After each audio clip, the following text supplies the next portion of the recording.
Hey everybody, my name is Suzie. I'm here today to share with you my tiny house dream, how I found where I wanted to park her, who I wanted to use as a builder, and why I made all of those decisions. So welcome. As you can see, as soon as you come into my house, I have the living room, bedroom. As you proceed down, I have the kitchen with the laundry into the bathroom. The dimensions of my tiny house are 8.5 feet wide and 20 feet long, and it's 195 square feet. Going with a smaller tiny house, with it only being 195 square feet, it allows me, with limited mobility, to be able to access everything that I need to be comfortable in my home. When I was looking at designing my tiny house, I had to incorporate several things into the home that would work with my disability, I guess you could call it.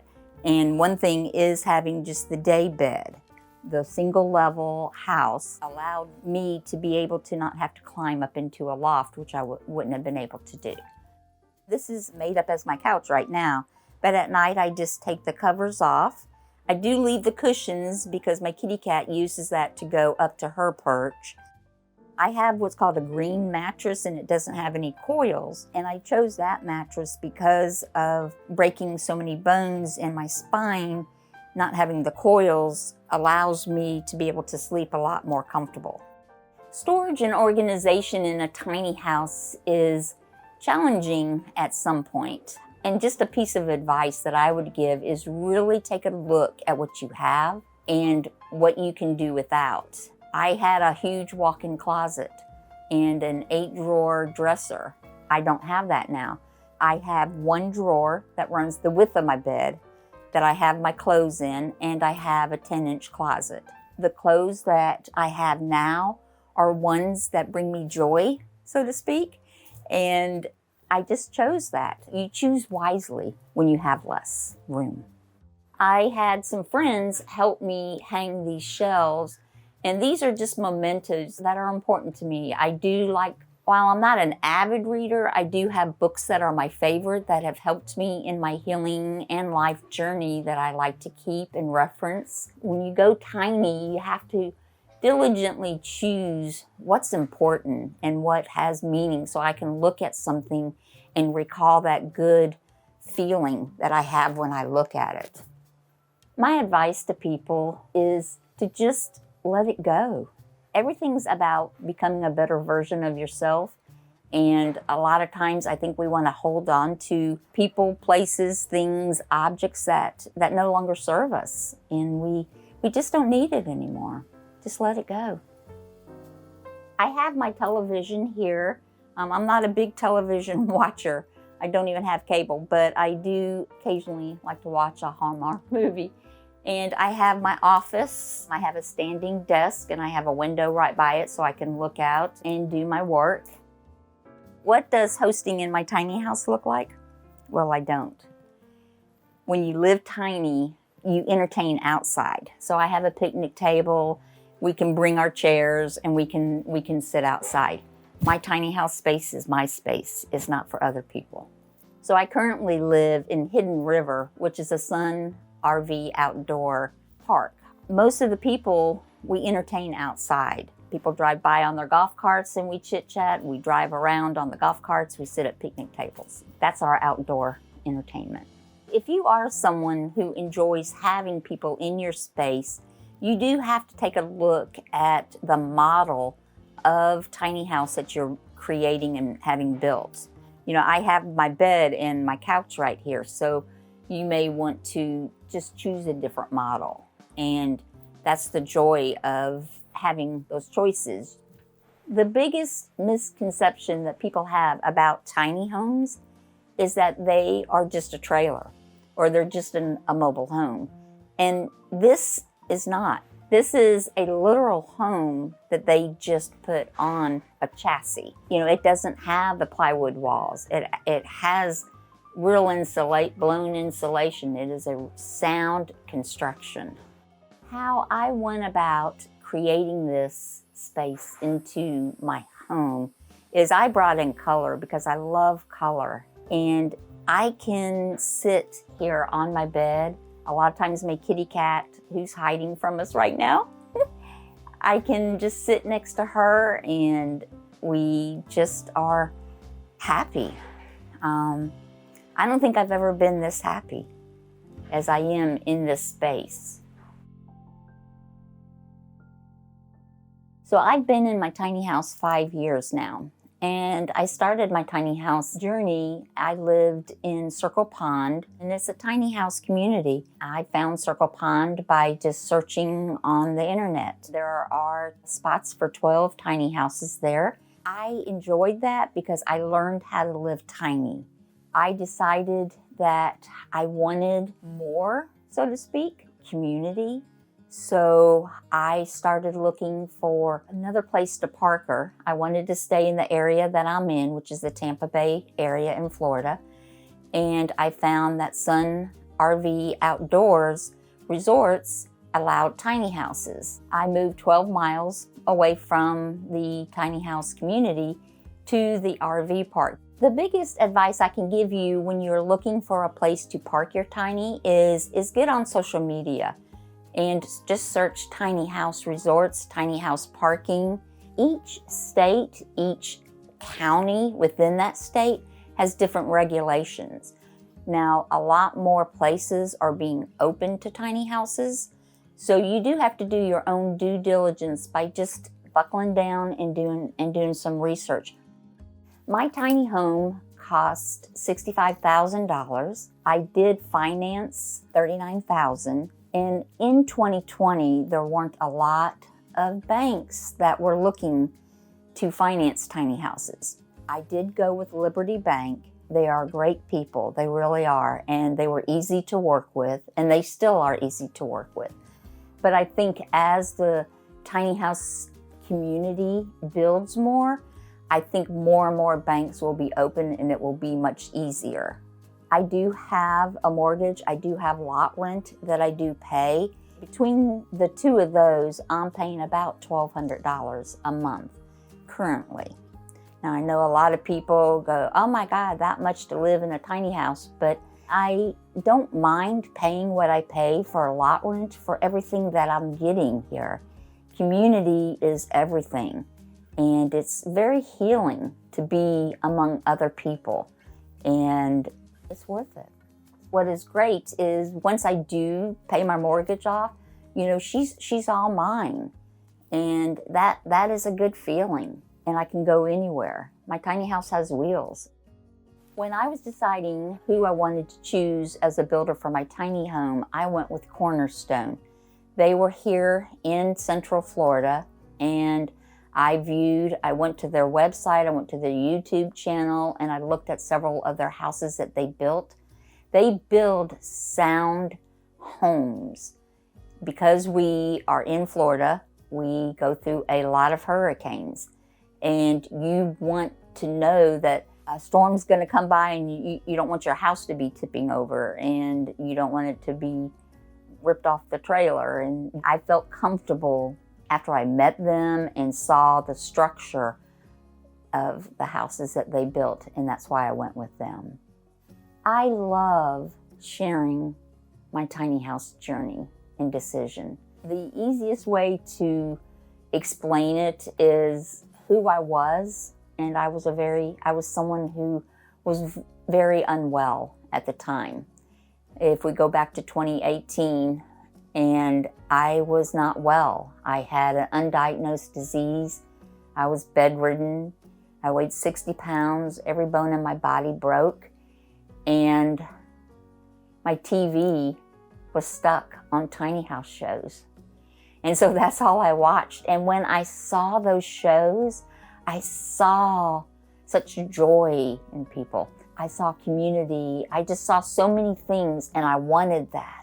I started saying, January the 8th, 2018, I'm going to build a tiny house and I'm going to move to Florida. And I said that every day to everybody I met. I wrote it in my journal every day. I created it, and I got well. I had helpers and I got well. And January of 2020, 2 years later, is when I hired my builder. And when I designed my tiny house in September of 2020 is when I sold everything and moved to Florida. And I don't regret one single minute of it. And I feel like I've started life all over again.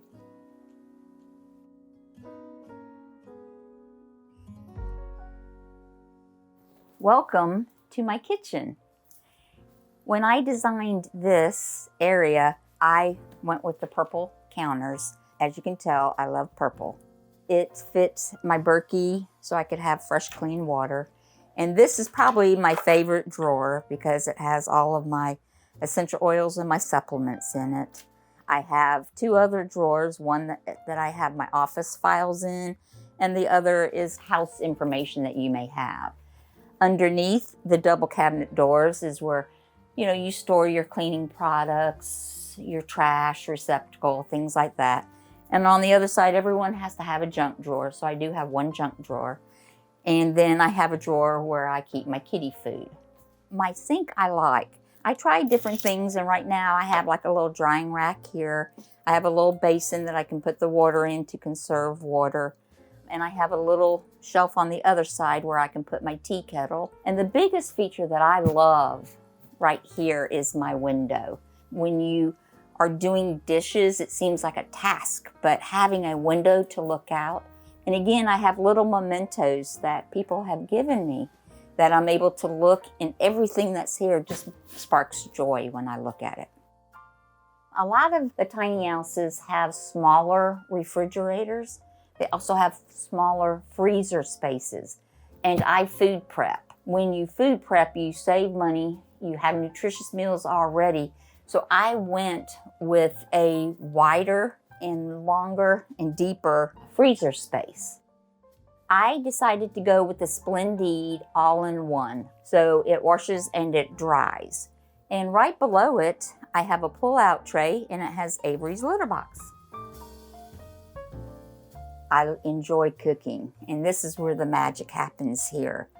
And I opted not to have a built-in stove and a range top. What I went with are portable units. So I have air fryer, she bakes, broils, everything. And I have a hot plate. The one reason why I went with these portable appliances is I wanted the space.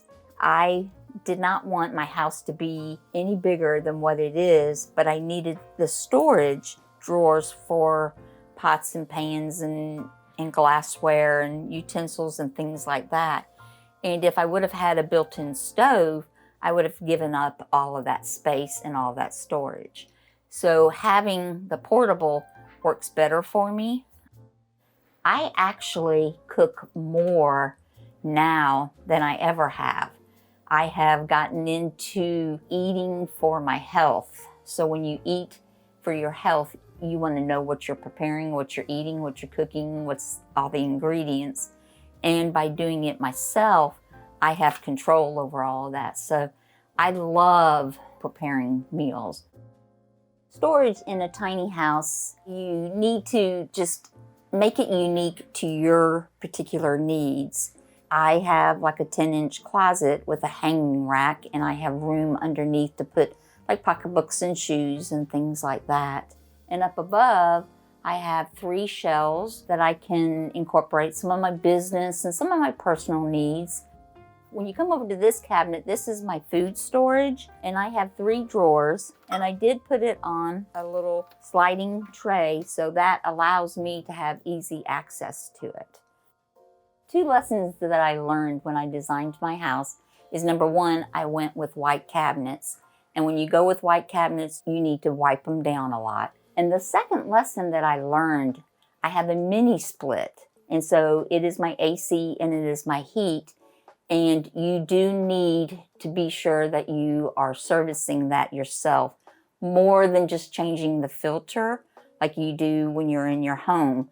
These, you actually pull down the filter and you clean it, but you also need to be sure that the drain lines are draining properly. And so that is something that I did need to learn. I absolutely love my kitchen. It is everything that I need. Everything is in its own little spot. I'm not misplacing items. I love the color, I love the feel, the brightness. I love the joy that it brings to me. And I'm happy with every choice that I've made. What I love about my bathroom is it just feels cozy. I created it and had it built to suit my needs. I have handrails right by the commode. I built a higher pedestal commode. The shower, I did have it built larger. A lot of the tiny house showers are small. And when I first moved into my tiny house, I had just moved from being in a wheelchair to a walker, and I needed to sit in the shower. So I had them build it wider, so I was able to bring my shower chair in, so then I could enjoy the shower. I also got the shower nozzle came down, so I could safely take a cleansing shower. Storage in the bathroom, it's a work in progress, I think is the easiest way to say. It's been a little bit of a challenge, but it's just something of, again, learning how to live with less. I am fortunate that I do have a cabinet underneath my sink that I'm able to have some overstock supply in there. I also have my hurricane supply in there. This is where my on-demand water heater is, and my kitty cat's favorite hiding space. The size of the bathroom is adequate for my needs. In my other apartment, I had a bathroom that was probably the size of my entire tiny house. I didn't need that. It's just empty space. What I have, it fits my needs, and it's just part of being tiny. I believe that bathroom spaces are overrated in a lot of houses. And when you go tiny, it is a way that you can create just a small space to facilitate your needs. My tiny house advice to my friends out there who want something different is take your time, don't rush into anything, and do some research. Reach out to people. You can reach out to me at any time. You can reach out to so many tiny house people because we want to share our stories. We want to share what worked for us, what didn't work for us. We're such a tight-knit community that we want everyone to be happy. And I think just by being with people who understand what you're doing. Not everyone understands the tiny house movement, but find your people and you'll find joy. Thank you so much for watching. If you have any questions or anything like that, please feel free to reach out to me if you want to talk about going tiny, if you want to talk about builders, where to park, whatever your tiny questions may be. No question's too big for a tiny house friend. Link is in the description.